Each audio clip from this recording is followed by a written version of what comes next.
Hello, everyone. I am Carlton T. Clay. Welcome to Celebrating Black Excellence. Our next guest is a dancer, an actress, a choreographer, a producer, and you may know her from a little show called The Game. I present to you Shanti Lowry. How you doing today, Shanti? Oh, I'm wonderful. I love it. You present. I'm presented. Hello. Yes, absolutely. You deserve to be presented. How are you Oh, doing? Thank you so much for being here. How's everything going with you? everything's wonderful. Everything's really great. I'm in a nice part of my life. Thank you for asking. No problem, no problem. Again, thank you so much for being here. So let's get started with you. Again, you are a dancer and an actress. Now, which one did you take interest in first? Was it the acting or was it the dancing? Or was it a combination of both? Honestly, it was acting first, I believe, but I grew up in a small town in Colorado, and there was no opportunity for it. There was little opportunity for dance, even for me being someone of little means. But there was a little more. So I started off doing like rec center dancing in free programs and things like that. But it was always the emotional side of the dance that I loved. It was the storytelling. It was like I was that dramatic child that they were like, be a bird. And I was like, oh, I've lost my wing and I'm like it was never just like flapping. So it was always the acting, but the dancing that's what I love about dancing. It's just another form of storytelling. You get to use more of your body. It's also why I love singing, because you're just using your voice to tell a story in another way, in a more detailed way, and in a more emotional way. Everything is just another tool to tell a story. Nice, nice. Oh, I forgot. We got to add that to the intro too. A singer as well. You're so multi-talented. That's so awesome. Now, you were actually one of the founding members of the Pussycat Dolls. How did that come Yes. about? I auditioned. I moved out to Los Angeles to be a dancer because that was sort of the track that I thought would lead to being the actor I wanted to be. I just didn't know any other way, and dance is where I had a little momentum. So my dance agent sent me on an audition, and I really didn't even understand what it was. I had never done burlesque dance before. I'm a technically trained dancer, and all that means is, I grew up doing ballet and jazz and hip hop in class and competition. And I had never even danced in heels before. And Robin Anton, the creator of the Pussycat Dolls, just saw something in me and thought she could teach me. And, she cast me, and the rest is kind of history. It opened a lot of doors, it opened my mind too, to different things that I wanted to do or be. And so it was a really interesting time in my life. Nice, nice. And now you also have to add, you are an Emmy-nominated actress as well, where you received 2 nominations for your role as Yolanda Rodriguez on Bronx SIU. What was that feeling like for you to be recognized for your work? It truly surreal. I mean, if there's ever a time for that word, that was what it felt like. Especially the first nomination, because this was this little baby show that we sort of didn't even know if anyone would see. And it was very vulnerable work, but it's easier to do vulnerable work when you kind of don't even know if anyone's going to see it. And so then to have people like the show and then have your peers recognize you for your work.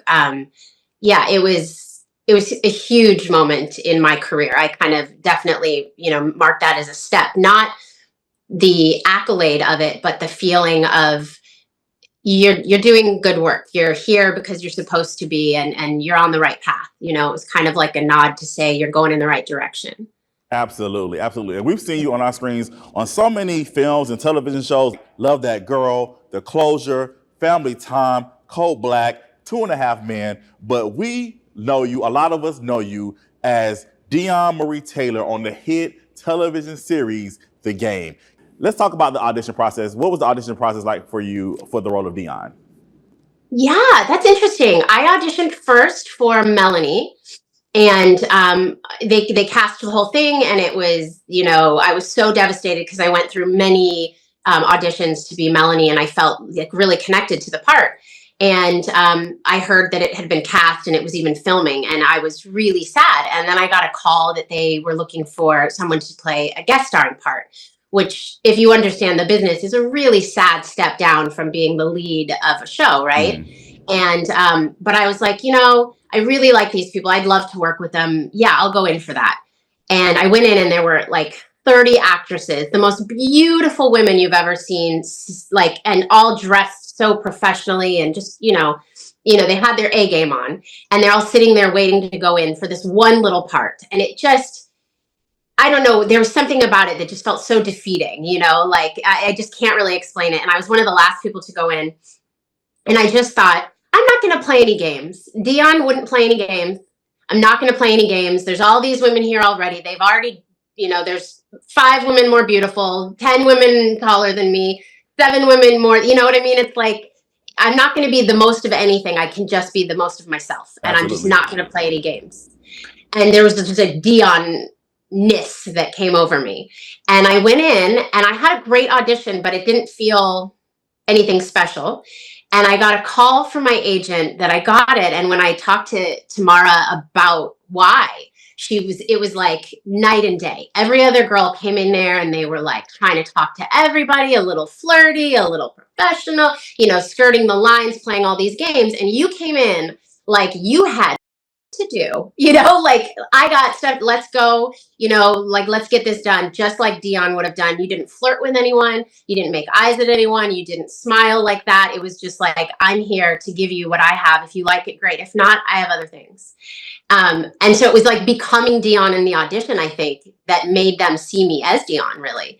And it was at that moment that Mara knew that the character was much more than just a one-time guest star, and she created this whole other thing for it. So it was a really fun culmination of like sort of swallowing your ego a little bit, working hard, just like all the lessons you have to learn in life.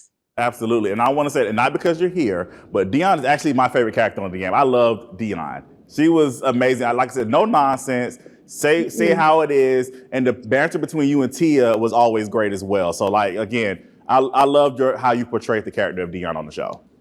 Thank you so much. That truly means a lot to me. I don't know if other actors feel that way, but like, she's my girl, I love her and I appreciate that you loved her. I know she had her issues and all these other things that people like to say, but I think she was a pretty cool girl. She did it all on her own. She made a lot out of a little, and she was standing on her own 2 feet, and that's a big deal. Absolutely. But don't we all, though? That she's human. We all have our issues, right? And that's what makes us who we are. So, and it shapes our world and shapes our future and our path. So again, you played it great, and we definitely appreciate it. Thank you. That always means a lot. You're welcome. You're welcome. Not to ask you this. Now, is it true that's you walking down the field in the opening sequence of the game? Because a lot of people think that's Tia. Is it true that it's you? That's me. And that came from Tia and I messing around on set. I was doing the scene. For those of you who love the show, Tia is dressed terribly, like hair. She still looks beautiful, but they're trying to make her look like she looks like a mess. And she's eating chips sitting on the couch. And then there's a knock on the door and it's me. And I'm supposed to look like so glamorous. And I'm just like, hi, I just have to pick something up from Derwin. And I walk across the apartment. And that's the whole scene. And Tia and I had to do it so many times that we just got silly and goofy. And I would do it like, really over the top, like throw my hair and be like, oh, hi, I just have to. And I would like model walk across the floor just being silly. And Mara saw that and just thought, like, that's a great walk. That's the walk that we need in the opening. And she asked me to do it. And honestly, the game itself was such an amazing experience. One of my favorite jobs, one of the most pivotal jobs in my career, certainly.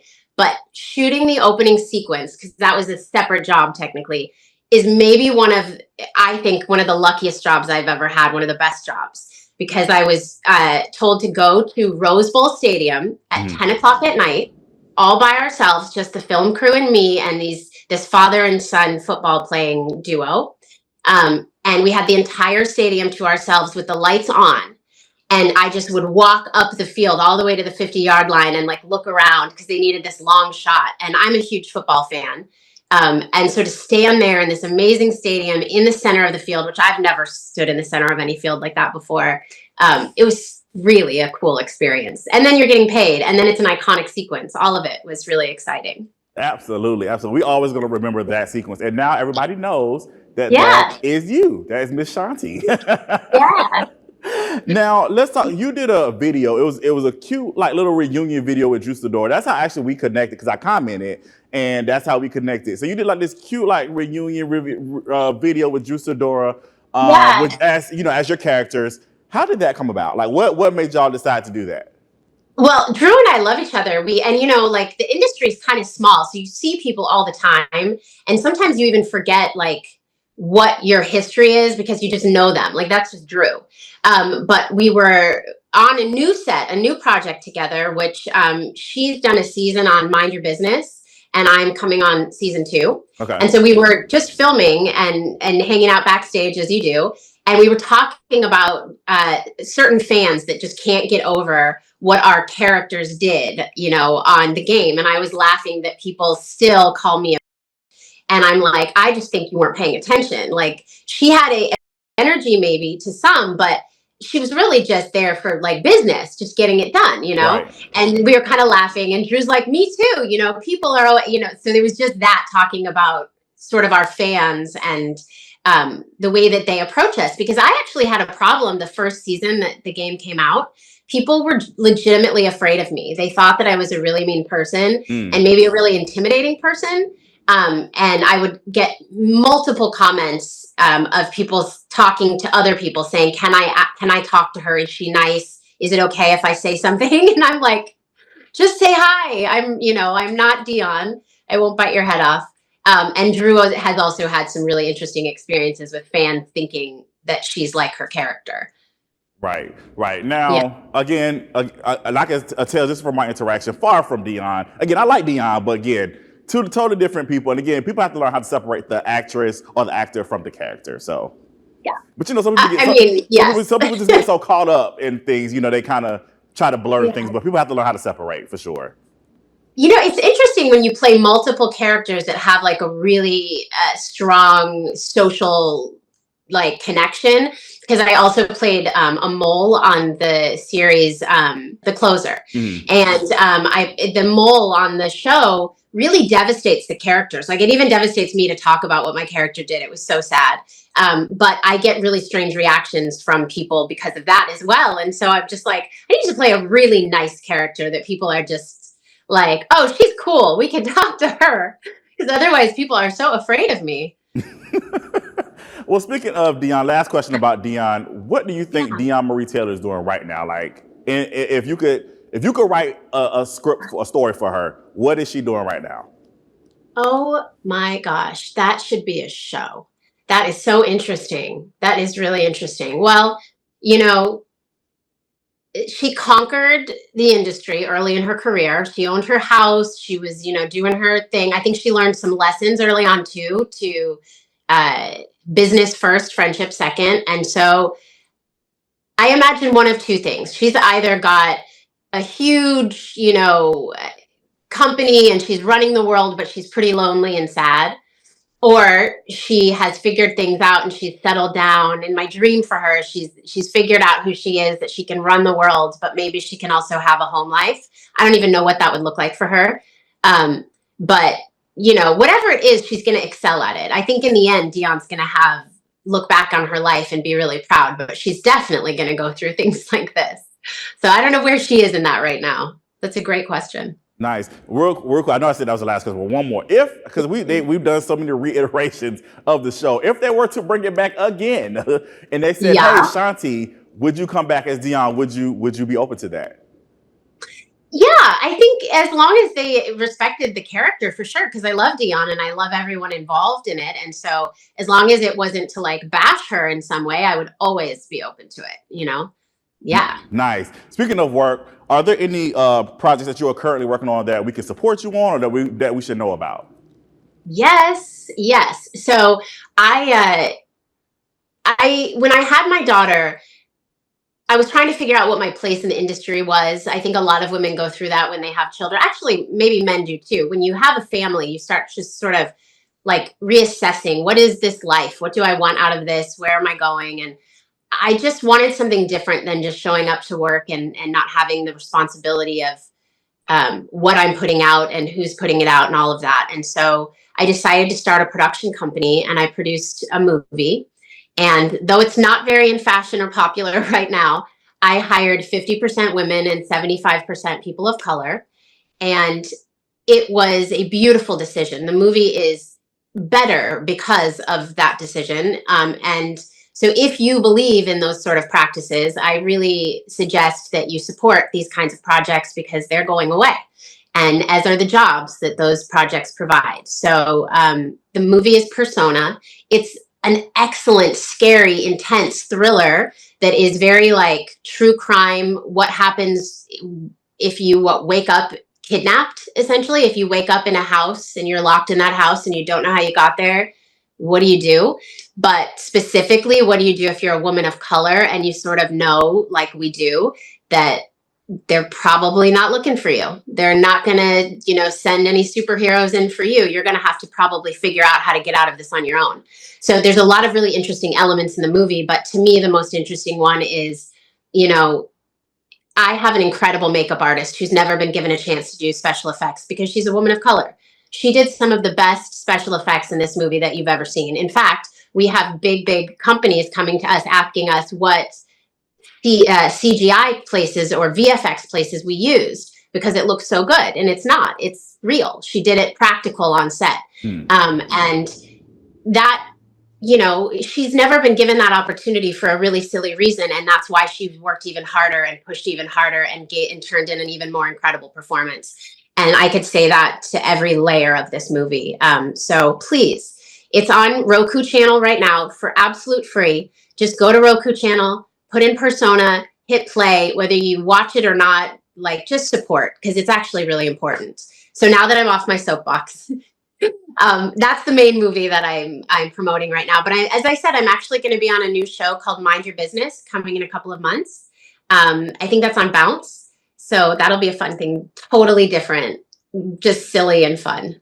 Nice, guys. Definitely make sure we support Persona. We definitely want to make sure we support that. And we look forward to seeing you on many more projects so we can watch you on our screens. We definitely appreciate you and support you for sure. Now, do you have any advice for someone who may want to get into the entertainment business?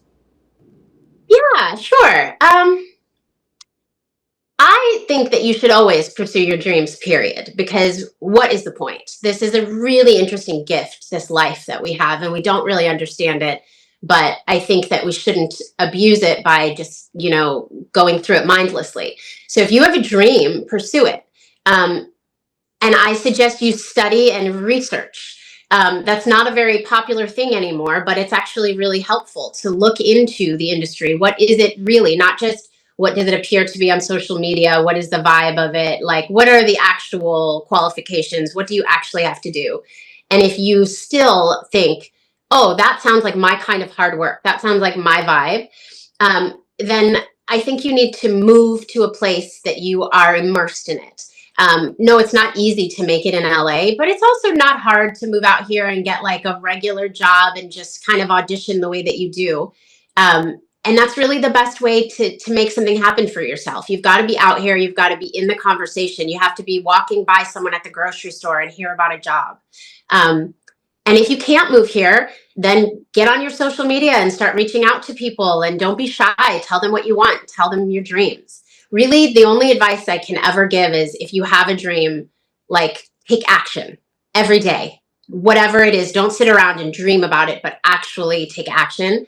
But I also say manifest. Dreaming about things is great. I am a very big manifestor, dreamer. I have all sorts of big dreams in my head at all times, but I also try and take action. Absolutely. Thank you so much for that. We definitely appreciate it. If people want to follow you or know more about you, how can they do so? Oh, please follow me on Instagram. I have what I call my village, and we do try and connect and share and really really care for each other like a village would do. I might not know everything about you. You definitely don't know everything about me, but we try and be there and support each other and pick each other up. And that's just Shanti Lowry on IG. And that's kind of the only one that I have other accounts. That's really the only one I really connect with people on. Nice. Well, Shanti, thank you so much again for taking the time out your busy schedule to talk with us Oh my today. gosh, this is so fun. We support you. You are Black excellence, so thank you so much for allowing us to celebrate you. Thank you very much for doing this kind of stuff. It really matters. And I love all of the fans that have ever watched any of the stuff I do. You make my dreams come true. Nice. Really appreciate it. Thank you so much. We definitely appreciate you again. All right, everyone. I am Carlton T. Clay, and this is Celebrate Black Excellence. We celebrate Black excellence every day. Have a good one.